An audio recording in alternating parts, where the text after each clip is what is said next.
Have you ever seen a police officer turn to your wife and say, "Ma'am, what would you like us to do next?" Sounds like something out of a Hollywood thriller, doesn't it? But that's exactly what happened to me. Alex Smith. On what was supposed to be just a quiet Saturday morning. Before I walk you through the chaos that followed, you need to understand three crucial things. I'm a former Army guy turned work-from-home husband, totally smitten with my wife. My wife Maya Rodriguez is a Navy commander who just got back from an 8-month deployment on the USS Truman. And our neighbor, Karen, is exactly what you imagine when you hear the name. 60-something, nosy, self-proclaimed watchdog of our community. She called the police on us over a hedge. But what she didn't expect was that within 5 minutes, those same cops would be asking Maya, my wife, for orders. That morning, I stood on our front porch, a bouquet of sunflowers hidden behind my back, her favorite. My heart pounded like a teenager on prom night. Maya's silver Honda turned the corner, gleaming in the Texas sun. She stepped out in full Navy dress uniform, perfectly pressed, a duffel bag slung over her shoulder, and that smile, that weary but joyful smile that made every lonely dinner worth it. I bolted down the driveway like a kid at Christmas, swept her into my arms and spun her around, while she laughed freely for the first time in months. "I missed you like crazy," I whispered. She leaned in close. "God, it's good to be home." But before we could even reach the front door, Karen appeared, like some suburban villain emerging from the bushes. "Estiop Regi Tiro," she shrieked. "She is now going into that house." Clipboard in hand, she waved it like it was a federal warrant. "That hedge of yours violates 7 different safety codes." I stared at her, stunned. Maya, still smiling, tried to stay polite. "Excuse me, ma'am. What's the problem exactly?" Karen's voice grew louder. "I've been documenting violations while you were off on your little boat trip. I've called the city. I've got photos, measurements, and I'm calling the police right now." 5 minutes later, a squad car pulled up. Officer Martinez, 15-year veteran, former Marine, stepped out, calm and composed. The type who's seen every kind of neighbor drama imaginable. Before he could say a word, Karen charged toward him like she was reporting a bank robbery. "Thank God you're here, officer," she sobbed. "That woman just returned from overseas and is already threatening me. She's aggressive, unstable, and abusing her military status to intimidate me. I'm 62 and live alone." Maya stayed calm, steady. "Good morning, Officer Martinez," she said, reading his badge with professional courtesy. "I'm Commander Maya Rodriguez, U.S. Navy. I just returned from deployment. I'm unsure what the issue is, but I'm happy to cooperate." That's when everything changed. Martinez glanced at her uniform, and more importantly, the rank on her shoulder. His whole posture shifted. Respect, instinctive, instant. "Ma'am," he said with sincerity, "thank you for your service. Could you help me understand what's going on here?" Karen's mouth dropped open. "Wait, why are you asking her? I'm the one who called you." Maya calmly opened a manila folder she'd brought with her, because that's who she is. Prepared. Precise. Inside was the HOA approval form. Signed, stamped, dated. "And here," she said, pointing to the bottom, "is Mrs. Karen's signature. She approved the hedge 6 months ago." Martinez took his time reading the document. Then looked back at Maya. "Mom, given your background and leadership experience, how would you recommend we resolve this?" Karen looked like someone had slapped her across the face with reality. The silence across the neighborhood was deafening. A few people peered through their blinds. Some even stepped outside. Phones were out. Karen sputtered, You can't just let her take over. This is MY neighborhood. I've lived here 25 years. You're letting her command the police." Officer Martinez didn't flinch. "Mom, filing false police reports is a serious matter. Everything I'm seeing here checks out. You've wasted city resources on a personal grievance." Maya nodded. "I don't believe formal charges are necessary. Mrs. Karen may simply be misinformed." Martinez tipped his hat. "Thank you again for your service, Commander. I apologize for the disruption on your first day home." As the squad car pulled away, our neighbors started to shuffle closer. Some nodded. A few whispered, "One believable." Others apologized under their breath, and Karen, she stood frozen in place, her carefully crafted ambush reduced to rubble, her power crumbling before her eyes. That night over dinner, Maya looked at me and said, "Did you notice how quickly his attitude changed?" "Like flipping a switch," I said. But something still felt off, because I saw Karen, standing alone in her dark window, watching us, not with anger, but with obsession. That night, as Maya and I were finishing dinner, nothing fancy, just her favorite pasta and a garden salad, my phone buzzed an email. Subject, Humergienshue Margigi, 700 p.m. Namarabu Mingidia Domenspi. A chill ran down my spine. Something wasn't right. Something was very wrong. Maya leaned over to read the screen. Her brows furrowed. Why weren't we directly notified? You're the one being accused. We quickly realized something chilling. Karen had organized this meeting. She wasn't the HOA president. She wasn't even elected officer. There were no proper notices, no procedural transparency. This wasn't a meeting, it was a setup. And Maya was the target. The next morning, Maya did what any trained military officer would do: gather intelligence and know the enemy. She dove into every HOA regulation. Downloaded, printed, highlighted. Clause by clause, footnotes, exceptions, all of it. What she uncovered was stunning. Karen held zero official HOA authority. The meeting violated multiple sections of the bylaws, especially for failing to notify the named party. 3 neighbors had previously filed formal complaints against Karen for harassment and abuse of power. That night, I asked Maya, "What are you going to say tomorrow?" She just replied calmly, "I don't need to say much. Just bring facts. Because whether it's in uniform or in a community center, truth is still the most powerful weapon." 7:00 p.m., Community Center. We walked into a room that felt like a courtroom disguised as a HOA meeting. Karen had arranged everything. Chairs in a semicircle like a jury, a projector, neatly stacked folders, and a laptop open like a prosecutor ready for trial. No greetings, no courtesy, just a cold declaration. "We're here to address a critical safety violation and rule-breaking behavior by the Rodriguez household." And then began her performance. Karen clicked through a slideshow filled with images of our hedge. Deliberately angled shots to make it look imposing, even threatening. She spoke about declining property values, threats to child safety, and military intimidation tactics. 12 blatant lies, presented as indisputable facts. Her voice trembled, not with truth, but with calculated victimhood. "I'm a 62-year-old widow. I'm just trying to feel safe." Then came the moment. Karen asked, "Who here believes this hedge poses a danger and must be removed?" 3 hesitant hands went up, slowly. 2 people shifted uncomfortably. 3 others looked down, silent. The real A president, Mr. Davis, finally spoke, cautious but firm. "Shouldn't Maya have a chance to respond?" Karen snapped, "She'll use advanced military psychology to manipulate us all. Don't fall for it." Maya stood up, her hands trembled, just slightly. "The only time I've seen her unsure. I just want to say." She paused, composed herself. "I've spent 8 months on the USS Truman, fighting for a country I love, so that one day, I could return to my neighborhood.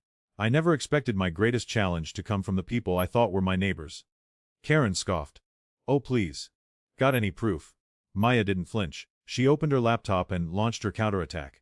Slide 1, our official HOA approval form, with Karen's signature dated March 15th. Slide 2, an email from Karen, dated March 20th. "The hedge looks lovely. What a beautiful addition to our neighborhood." The Slide 3, bylaws, section 4.2, stating only elected HOA officials can call emergency meetings, and all parties must be notified. Then Maya delivered the line that shattered Karen's false narrative. "Mrs. Thompson, you hold no elected office. You called an unauthorized meeting, failed to notify the accused, and you personally signed the very approval you're now disputing. You've lied to the police, to this community, and now to yourself." Silence, the kind that makes your ears ring. One neighbor spoke, voice trembling, "Karen, did you really sign that form?" Another added, "I remember you calling that hedge charming, not even a month ago." Karen's voice cracked. "You don't understand! This is military manipulation!" "She's tricking all of you." The HOA president stood tall. "Karen, you've misused our trust. Commander Rodriguez, your hedge is approved. This meeting is over." Karen stood abruptly, face red with fury. She pointed a shaking finger at Maya. "This isn't over. You think you've won because of that uniform. I'll show you what real consequences look like. You don't know who you're dealing with. We didn't know what was coming. But we knew one thing for certain." Karen wasn't finished. Karen didn't stop after her humiliating HOA meeting defeat. No, she decided to unleash her ultimate weapon, a full-blown smear campaign against Maya, using one of the most malicious social media tactics Pine Valley had ever witnessed. The very next morning, the neighborhood woke up to a social media storm.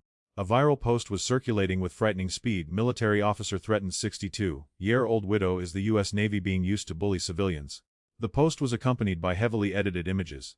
One showed Maya in uniform, appearing to argue aggressively. Another showed Karen clutching her chest in fear, looking as if she were about to faint. Hashtags exploded across the web: "Fem military abuse," "Fay officer threat," "Fa justice for seniors." The post was spammed across neighborhood groups, military spouse forums, and even local news discussion boards. It was obvious someone was coordinating a full-scale digital smear operation, and terrifyingly, it was working. Some neighbors began to grow suspicious. Group chats went silent. People who once waved warmly now looked away. One family that had welcomed Maya home with baked goods quietly removed the "Welcome Home, Commander Rodriguez" sign from their lawn. The situation reached a breaking point when a doctored video surfaced. In it, Maya's voice was spliced and manipulated to make it seem like she was yelling at Karen, threatening to use her military power to take action. The background was blurry, the audio distorted. But for those already swayed by fear, it was enough to believe. There's no smoke without fire. Maya tried to stay calm. But when a local news reporter called, asking if she would comment on allegations of using military influence to intimidate a civilian, she finally broke. She collapsed onto the couch, pale and shaken, her eyes glistening with tears. Alex, her husband, had never seen her like this. The same woman who had commanded sailors during storms was now trembling, because of a hedge, and a woman named Karen. Alex, if my commanding officer sees these posts, they might open an investigation. I could be suspended. I could lose everything, my rank, my career. All because of a lie. But she buried her face in his shoulder, sobbing softly. I've dedicated my life to service, to the honor of the uniform. And now just a few false words online could erase it all. Alex held her tightly, his own heart cracking. He had underestimated Karen. This wasn't just some meddling neighbor. She was a real threat, not just to them, but to the idea of justice itself. While Maya struggled in silence, Karen sat smugly at her computer, watching the share count rise with a cold smirk. A few clickbait sites had already picked up the story. One headline screamed, "Navy Commander Turns Quiet Suburb into Warzone of Fear." Karen whispered to herself, "You want to play hedge games with me, Maya? Let's see who really controls the narrative now." What Karen didn't realize was that the war she had just ignited was about to spark a backlash she never saw coming. From allies she had never imagined. Karen sat in her living room, sipping tea as if she'd just won some grand battle. But what she didn't realize was that just a few streets away, a wave was rising.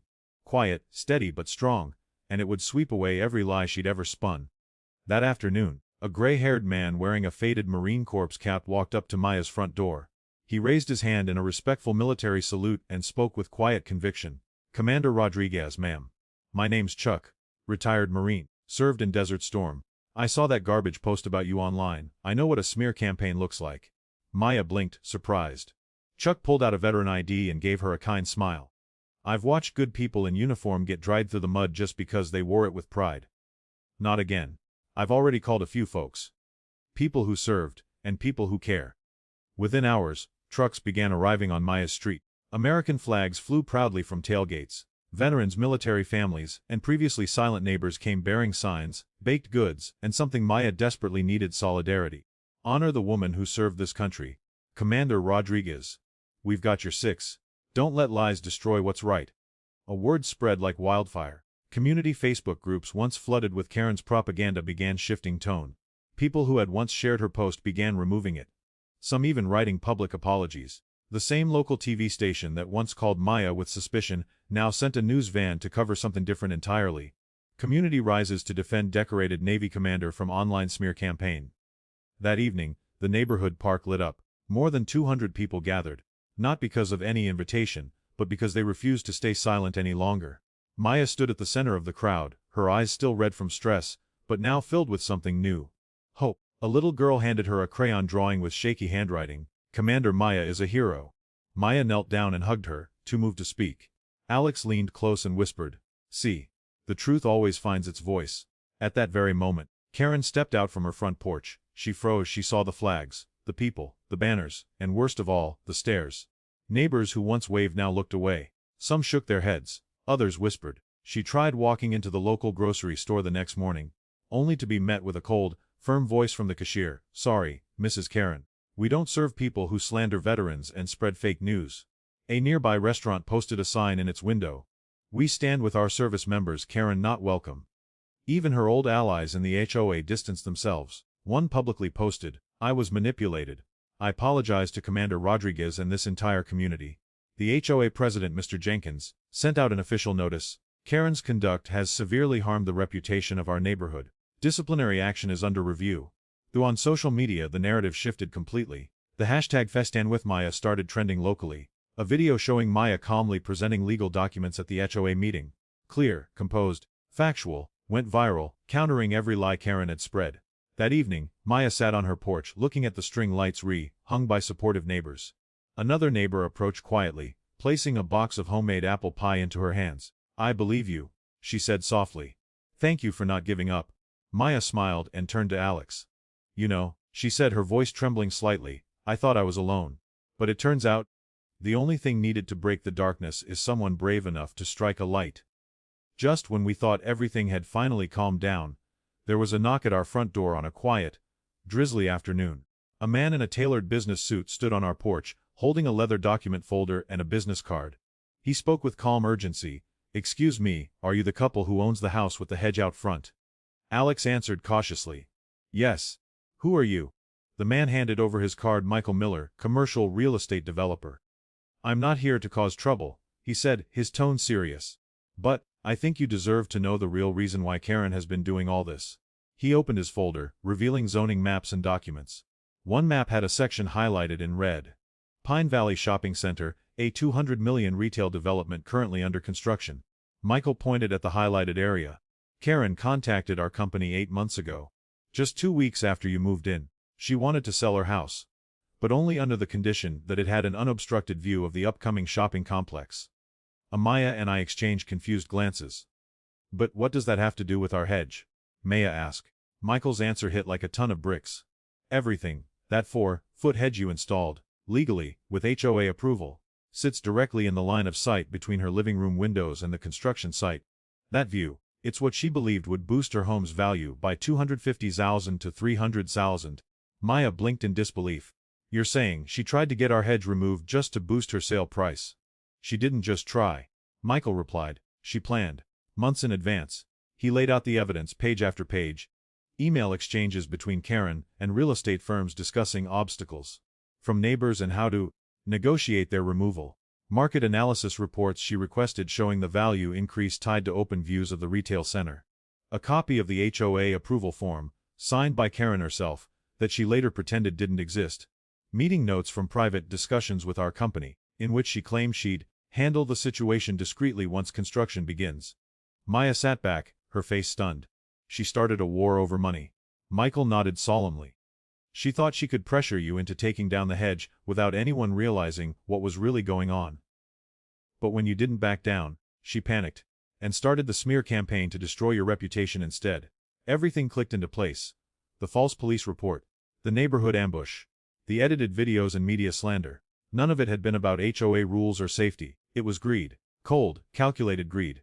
Alex leaned forward, jaw clenched. So we've been dragged through hell, had Maya's honor, her military career, our reputation ripped apart, because Karen thought our hedge was costing her a few $100,000.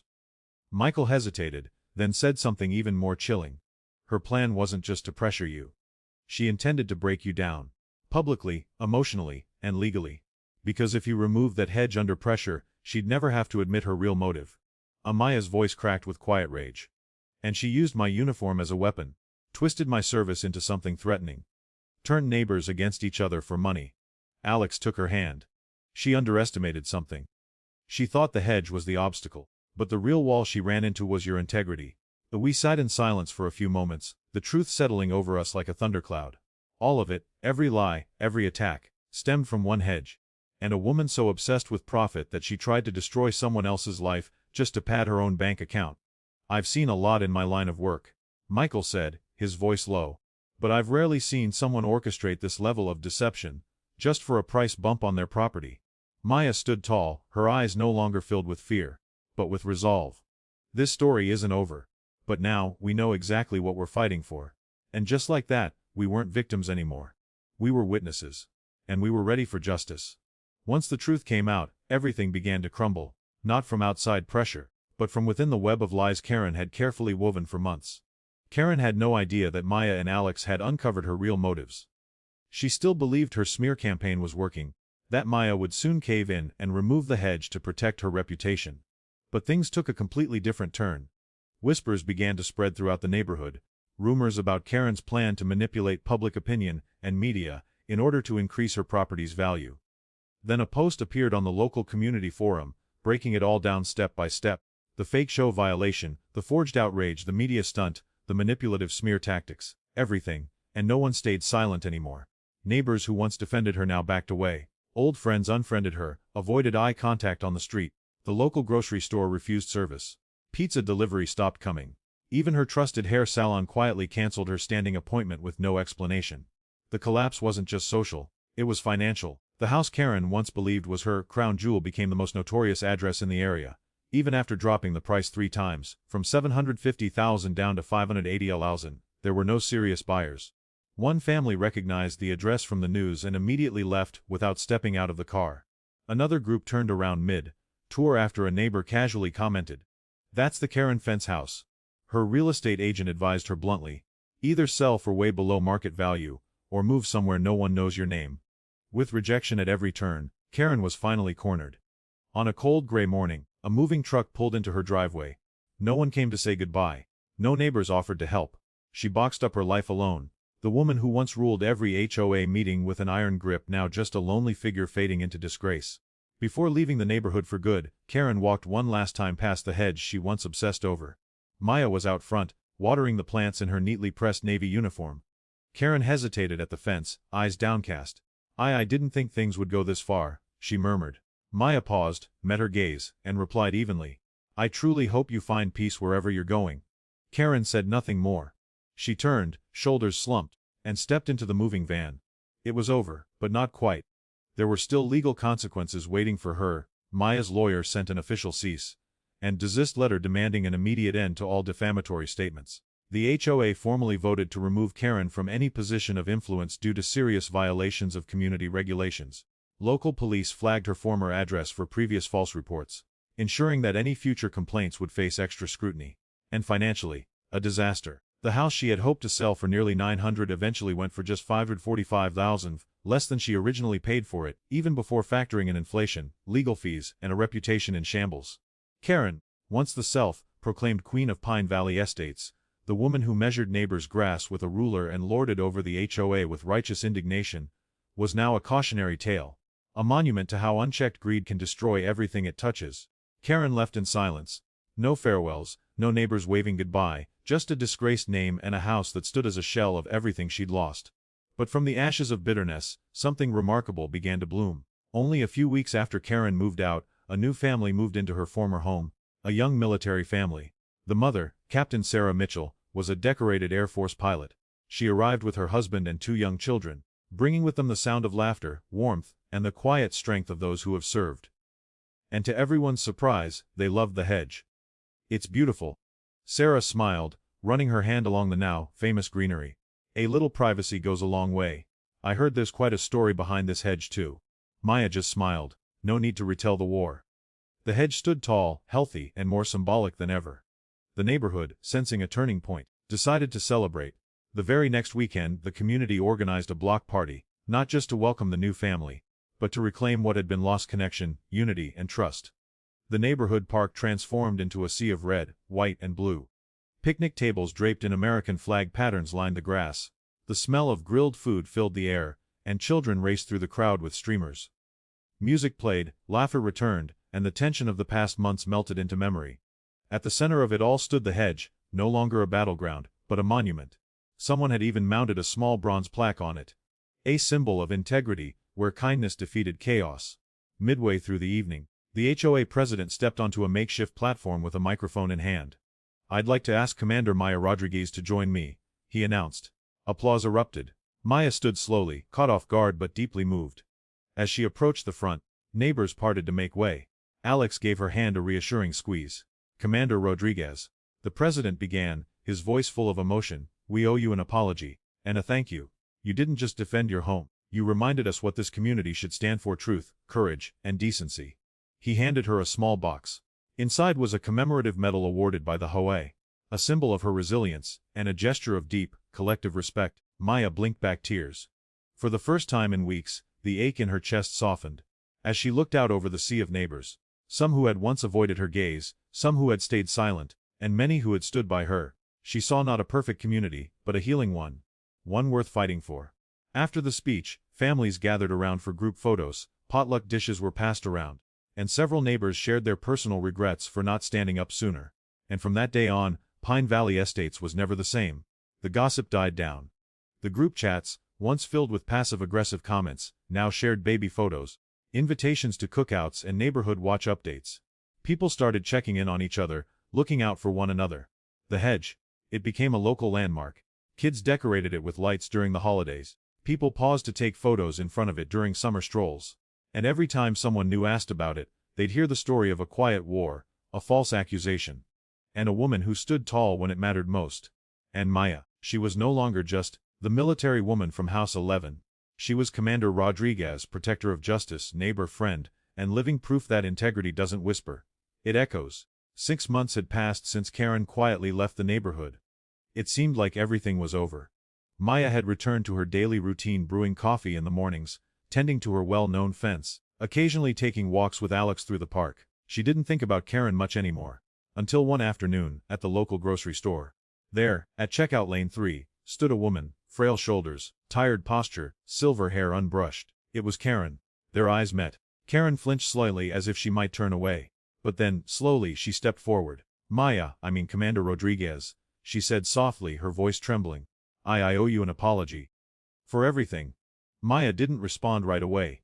She simply looked at the woman in front of her. Not the powerful Karen of the past, but someone who had crumbled beneath the weight of her own schemes.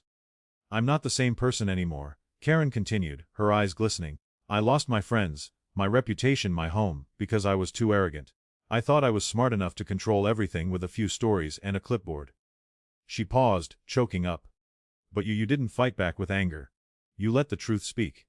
And that, more than anything, is what shamed me the most. Amaya gave a small nod, then answered gently. I don't hate you, Karen. I just feel sorry. Because if you had used that mind to build instead of destroy, things could have been so different. Karen bowed her head. No excuses, no defenses.